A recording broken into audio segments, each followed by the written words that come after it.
All right, I'll give you. I put out all my. I actually tweeted this out. I'm probably gonna tweet it out most weeks. All of my predictions for 2025. So I have Bama winning the SEC. I have Penn State winning the Big Ten. Clemson winning the ACC. Arizona State winning the Big 12. Before I move on to any at-large bids, any pushback with those four champions, Pete? Mainly the Big 12. I Okay. mean, take all the teams, put them in a hat, and they're Yeah, all the right. same. I mean, they really are. I mean, I'm not buying into Colorado, but they're still pretty good. I mean, Cincinnati and Houston are good. West Virginia's better. Devin Dampier's the key. If he's can cut down the interceptions and he's the real deal, like he was. I don't know. Not many people watched New Mexico football No. last year.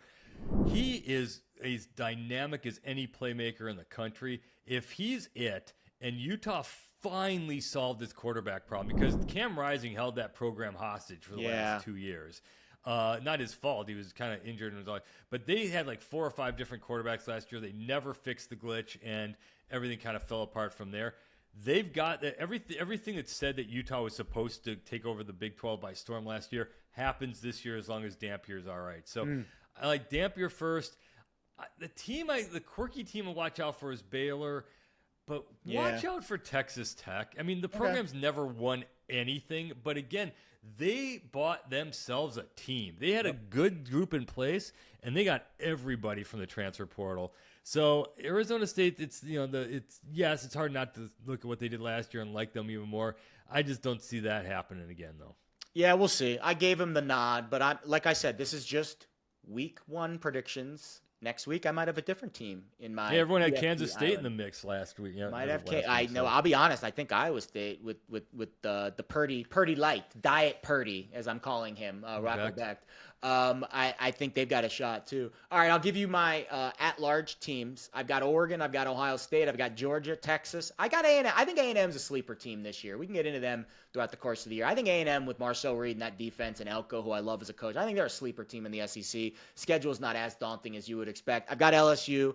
I've got Notre Dame, obviously. And in my G5, I just threw a dart on the board and picked UNLV. I didn't love that performance against Idaho State the other day. Hopefully the defense figures it out and they figure out which quarterback they want to use. But the G5 this year just feels like it's really up for grabs. Any of those teams just like really stick out as you as, hey, you're crazy. They're not going to have a good year.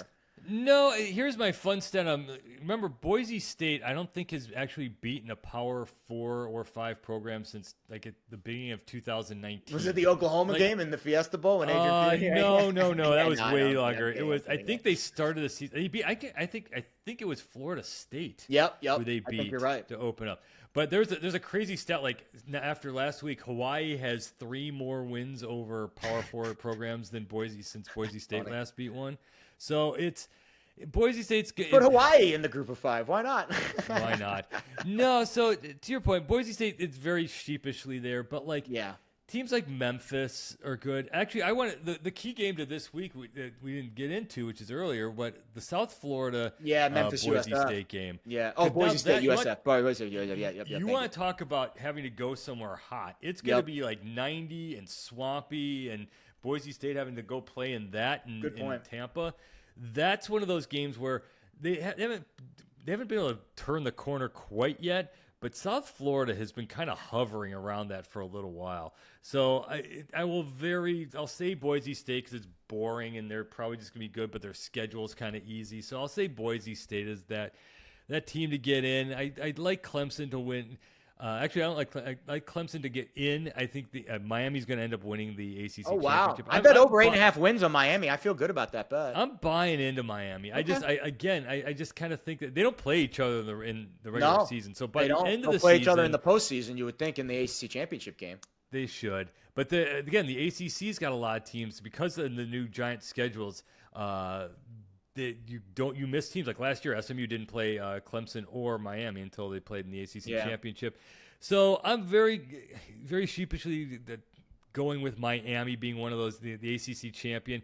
I think Notre Dame drops maybe this game and then runs the table. I think Notre Dame's going to go 11-1. I think Carr's going to figure it out. There's going to be a loss somewhere. There's going to be panic. Oh, it's over, and then everything's going to be fine. Whether it's here, whether it's against Texas A&M.